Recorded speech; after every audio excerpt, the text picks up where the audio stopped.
Hey everyone, if you've been following my videos recently, I wanted to give you an update. I actually did get a comment from one of the pastors at the church I was talking about, and I want to kind of go through the comment and show you a typical response from a high control environment. It says, really sad to see that this content has become your whole personality and identity. Every video, every comment, birthed out of offense. Offense is a buzzword you'll hear a lot. Right off the bat, what they do here is they mischaracterize you and they ascribe motive. So he says every comment, every video birthed out of offense. So he's ascribing the motive to my videos. They do this to tear down your character so that it will disqualify whatever it is that you're saying, but they don't actually address the issue at hand. He goes on to say, when does it end? When does your life become something that God is doing in your current season rather than complaining on the past about how everyone hurt you and you were completely innocent? So there's a few things here. He says, when does your life become something that God is doing in your current season? Making the assumption that this is not possibly something that God is doing.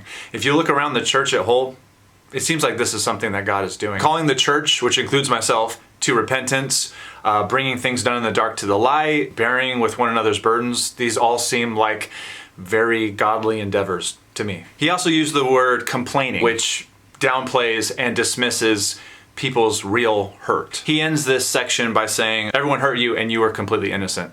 If you've watched any of the videos, you know that I've never said I was completely innocent. In fact, I use the pronoun we, including myself, in a lot of these stories. There's even a video where I had to go and apologize to one of the youth kids at the time because I shot her with a paintball gun when she was a teenager. This is where it gets interesting. He goes on to say, Saul was trying to murder, all caps, David, and yet David still called him the Lord's anointed and refused to lay his hand on him. Sad to see, Nate, but you will always find an audience for this. The point he's making is that even though Saul was trying to murder David, David still did not fight back. He didn't lay a hand on Saul. I'm not laying a hand on anyone. I would never advocate for physically harming or touching anyone. I do find it interesting that they use this story so often because it puts their pastor in the position of Saul, which is the bad guy in the story. He leaves another comment where it says, but there has to be more to life than holding on to situations and hurt 20 years after the circumstance. Let's talk about that. There's a woman named Cindy Clemenshire.